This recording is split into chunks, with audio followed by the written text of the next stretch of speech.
Glória a Deus.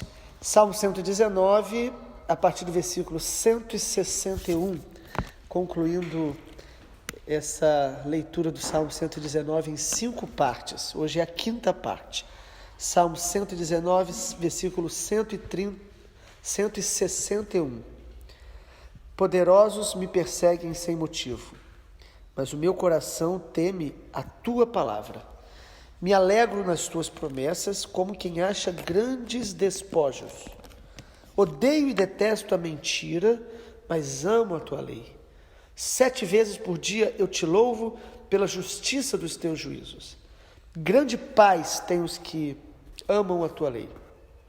Para eles não há nada que os faça tropeçar. Espero, Senhor, na tua salvação e cumpro os teus mandamentos. A minha alma tem observado os teus testemunhos, eu os amo profundamente. Tenho observado os teus preceitos e os teus testemunhos, pois na tua presença estão todos os meus caminhos. Chegue a ti, Senhor, a minha súplica. Dá-me entendimento segundo a tua palavra. Chegue a minha petição à tua presença, livra-me segundo a tua palavra. Que os meus lábios te louvem, pois me ensinas os teus decretos. Que a minha língua celebre a tua lei, pois todos os teus mandamentos são justos. Que a tua mão venha me socorrer, pois escolhi os teus preceitos. Anseio pela tua salvação, Senhor, a tua lei é o meu prazer. Que eu possa viver para te louvar, e que os teus juízos me ajudem. Ando errante como ovelha perdida. Procura o teu servo, pois não me esqueço dos teus mandamentos. Desde ontem nós começamos a falar que nós precisamos amar a palavra. Precisamos ler a palavra não por obrigação, não por dever apenas, mas por prazer. Deus vai fazendo isso com a gente, Ele vai nos dando alegria e amor pela palavra dEle. E quando a gente ama a palavra, alguns sinais nós começamos a falar ontem que nós vamos perceber na nossa vida. E hoje eu quero falar do 8º sinal. Em 8º lugar, quando a gente ama a palavra, nós vamos permanecer nela. Versículo 157 diz: são muitos os meus perseguidores, mas eu não me desvio dos teus testemunhos. Nós vamos ser perseguidos, nós vamos ser provados, mas quando a gente ama a palavra, a gente permanece nela. A gente não se afasta dela porque a gente se feriu, se decepcionou, ou porque nós estamos sendo provados em alguma área da nossa vida. O salmista diz que ele tinha perseguidores, adversários, e eram muitos, mas ele não se desviava, ele permanecia na palavra. Jesus fala isso em João 15, né? Aqueles que permanecerem em mim e as minhas palavras permanecerem neles, eles vão orar, vão pedir e vão ser respondidos. Nós precisamos permanecer na palavra, isso é uma prova de que a gente ama. Quando a gente está fazendo a vontade de Deus, buscando a Deus, e algo acontece e a gente começa a desobedecer, isso só mostra que a gente não ama a palavra. Isso mostra que a gente estava até buscando a Deus, mas com o interesse de Deus responder os nossos desejos. Então Deus muitas vezes vai permitir portas se fecharem, decepções que a gente vai passar, para provar o nosso coração. Se a gente ama a palavra, nós vamos permanecer nela, mesmo que os nossos adversários aumentem, os problemas aumentem. Em 9º lugar, o 9º sinal de que a gente ama a palavra é que a gente crê nela. O crer é uma prova de amor. O versículo 160, o salmista diz: as tuas palavras são em tudo verdade desde o princípio, e cada um dos teus justos juízos dura para sempre. Quando a gente ama a palavra, nós vamos crer que ela é verdadeira do início ao fim. Nós não vamos ter dúvidas. A dúvida é um sinal de esfriamento do nosso amor. Quando a gente ama alguém de fato, nós vamos confiar, nós vamos crer. Nós não vamos ficar perguntando: será que é assim mesmo? O salmista está dizendo: a tua palavra é verdadeira do início ao fim. É impressionante. Quanto mais a gente busca o Senhor com sinceridade, essa convicção de que a palavra é verdadeira cresce no nosso coração. E por isso que a gente a ama, porque a gente tem convicção de que ela é verdadeira.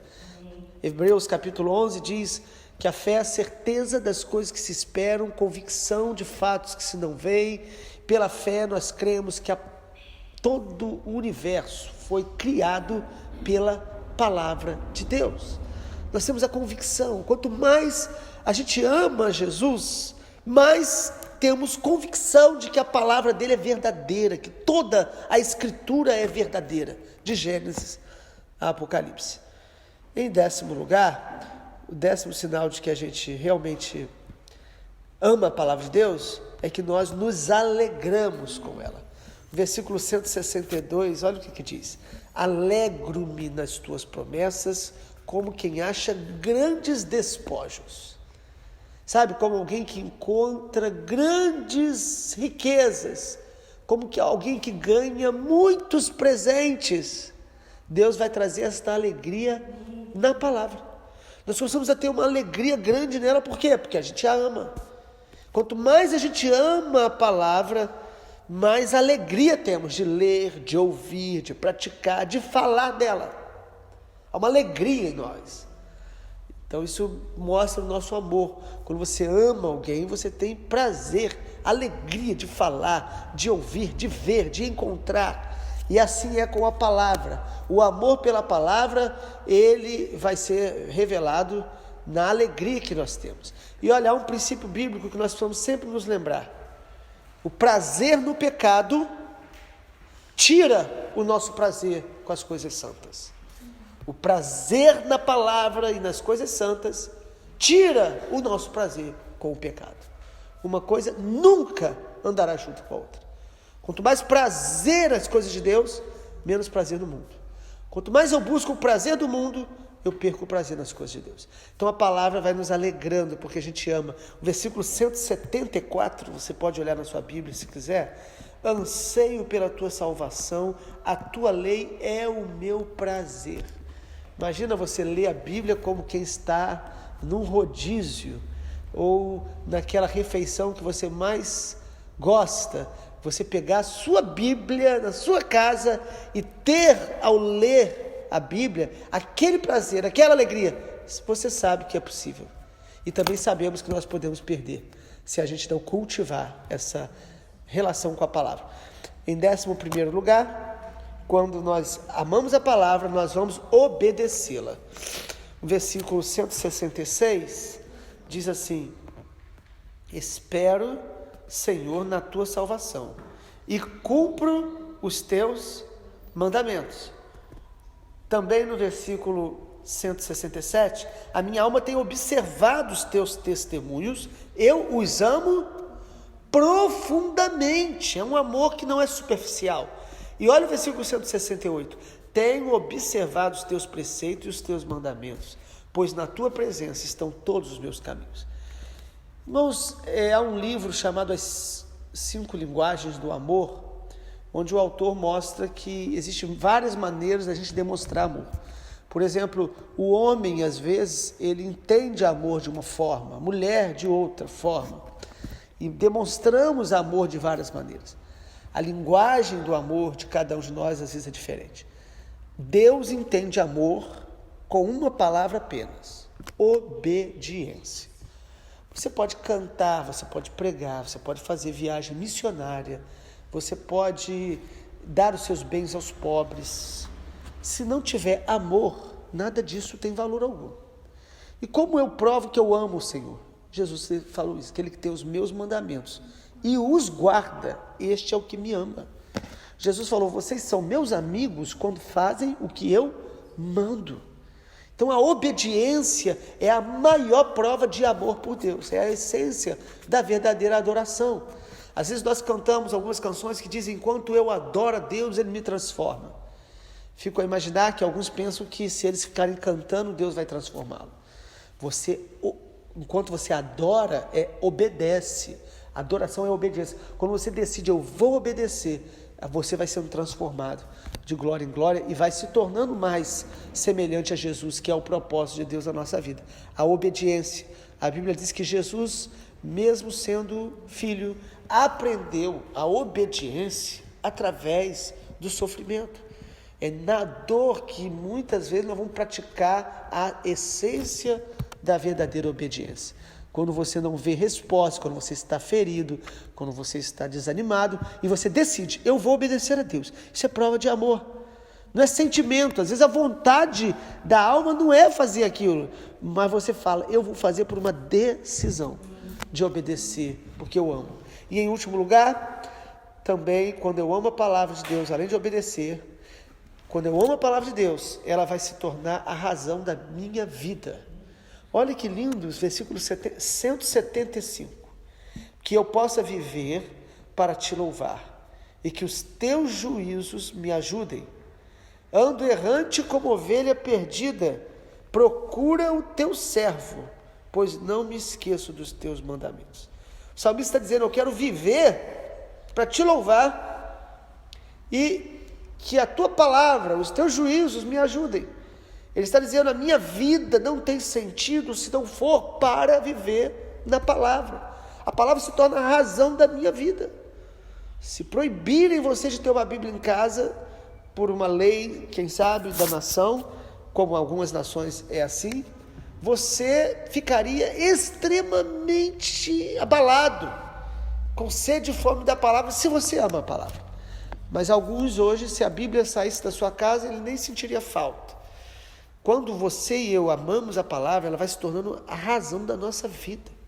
Nós não conseguimos passar um dia sem ler, meditar, pensar nela e procurar de alguma maneira praticá-la, ou também compartilhar com outros essa palavra. Porque quando nós estamos cheios da palavra, nós vamos querer falar dela. O versículo 176 fala isso. Eu ando errante como ovelha perdida. Procura o teu servo. É interessante esse clamor. Senhor, me resgata, pois eu não me esqueço dos teus mandamentos. Eles fazem parte da minha vida. Eles se tornam uma parte da minha identidade. A palavra de Deus em mim. Que o Senhor nos abençoe, amado, que esse salmo seja inspiração para nós, para vivermos mais na palavra. Nós vivemos uma geração que tem enchido algumas igrejas, nossa nação tem um número expressivo de evangélicos, mas ainda parece que a maioria é raso na palavra. A maioria prefere apenas ler um texto bíblico de vez em quando para trazer algum tipo de sensação boa, ou trazer talvez uma esperança de que algo na vida dele vai se resolver lendo um texto bíblico e talvez aplicando na sua vida, fora do contexto, mas a palavra é para ser meditada, lida, praticada, é para que a gente se alimente dela todos os dias, com um relacionamento com o Senhor, porque Jesus, ele é o verbo de Deus que se fez carne, ele é a palavra viva de Deus. Quem ama Jesus ama a sua palavra.